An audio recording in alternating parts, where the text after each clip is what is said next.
يا جماعة اللي بيحصل في مسلسل العتاولة ده منتهى في إثارة الغرائز، منتهى السفالة الدرامية، منتهى السفالة الفنية، منتهى عدم احترام للجمهور، منتهى عدم احترام لمشاعر الجمهور، منتهى عدم الاحترام للروحانيات في رمضان.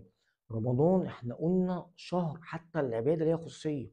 من كام يوم قلت ان في مشهد رقص مثير للغرائز لمي القاضي تاني بعدها بحلقتين وانا بتفرج على المسلسل يا جماعه. مشهد مي القاضي بترقص لطارق لطفي، مشهد مثير للغرائز. يا جماعه ما يحدث تاني انا بطالب، لو هم ما توقفوش بطالب بوقف مسلسل العتاوله. ما يحدث في العتاوله هو سفاله فنيه، ما يحدث في العتاوله هو سفاله دراميه ملهاش ولا اي علاقه بالدراما ولا بالفن ولا باي حاجه خالص.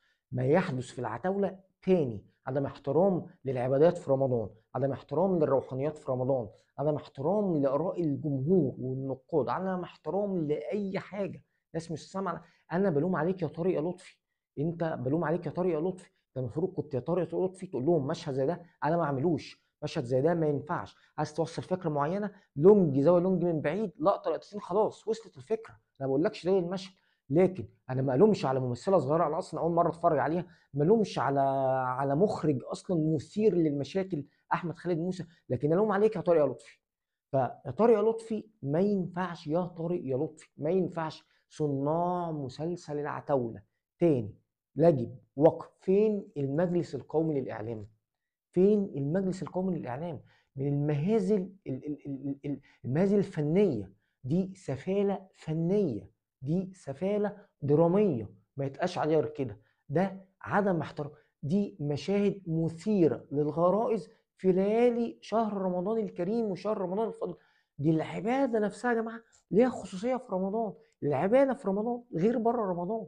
فما بالك بالدراما؟ فاهم؟ هم بيسمعوا وبيكبروا دماغهم ولا بيسمعوا لحد، اهم حاجه الترندات اهم حاجه. لكن هل احنا نحترم الجمهور؟ هل احنا نحترم مشاعر الجمهور؟ هل احنا نحترم العبادات او خصائص شهر رمضان الكريم او خصوصيه شهر رمضان الكريم؟ لا.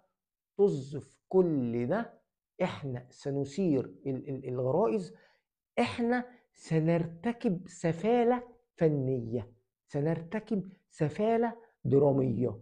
هذا ليس له أي علاقة ولا بالدراما ولا بالفن. أنا راجل بتكلم عن شيء ما يختلفش عليه اتنين. انتوا معايا ولا لا؟ سلام عليكم.